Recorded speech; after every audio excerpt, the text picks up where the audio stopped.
আমি গ্রামের মুরব্বীদেরকে খুঁজতে যাচ্ছি, থাক কালকে দেখা হবে। আরে ভাই কি বলছিস? মৌলবীদের কাছ থেকে তোর কি কাজ? আমার মৌলবীদের কাছে অনেক কাজ। মৌলবীদের কাছে আমার অজানা অনেক প্রশ্নের উত্তর আনতে যাচ্ছি। আরে বল, অজানা প্রশ্ন কি বুলধান একটু শুননি? আরে তোরা গ্রামের মূর্খ মানুষ, তোরা এগুলোর কি বুঝবি? বল ভাই আগে। আরে ভাই একটু তো শুনতে দে, শুননি।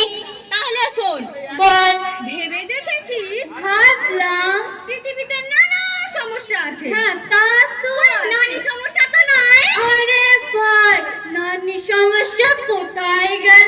ঠিক তো ভাই, ঠিক তো সেগুলো জানতেই তো মুরব্বীদের কাছে যাচ্ছিলাম। ও আর কিছু বল শুনি একটু। এটা কখনো ভেবেছিস পৃথিবীতে হাসপাতাল আছে তো মুরগি পাতাল কেন নেই? আরে মুরগি পাতাল কোথায় গেল? দুঃখের কথা তোকে আমি আর কি বলি। কি ভাই? একদিন একটা মাছ জলে ডুবে যাচ্ছিল, আমি তখন কি করেছি জানিস? আমি ভাই ঝাঁপিয়ে পড়েছি, তারপরে মাছটাকে তুলে ডাঙায় রেখেছি, সে খুশিতে নাচতে শুরু করেছে। আরে তারপর দেখলাম কিছুক্ষণের মধ্যেই সে মারা গেল। আমি ভাবলাম যে সে আমাকে ধন্যবাদ বলার চেষ্টা করছে, কিন্তু দেখলাম এমন কিছুই হলো না। এই কথা আমি যাকেই বললাম সেই আমাকে একটা করে থাপ্পড় দিল। এটা কি আমার কোনো দোষ? কেন ভাই? আমি তাই জানতে মুরব্বীদের কাছে যাচ্ছি। তোরা কি বুঝবি গ্রামের মূর্খ সূর্খ মানুষ? কি বুঝবো? এটা কখনো ভেবেছিস? আমি তো লজ্জাতে কোনোদিন বলতেই পারি না ফুলকপি আর বাঁধাকপি জামাইবো। আরে ছোটবেলা থেকে তো এইটাই আমি জেনে আসছি।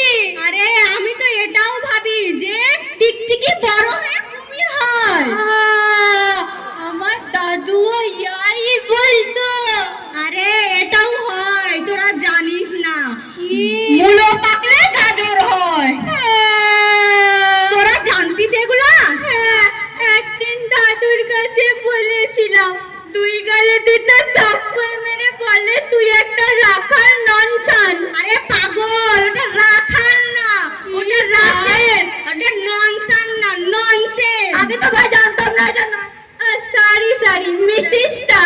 সরি না, সরি মিসিস টাক না, ওটা মিস্টেক, ভুল হয়ে গেছে। আমি নতুন ইংরেজি মিডিয়ামে ভর্তি হয়েছি।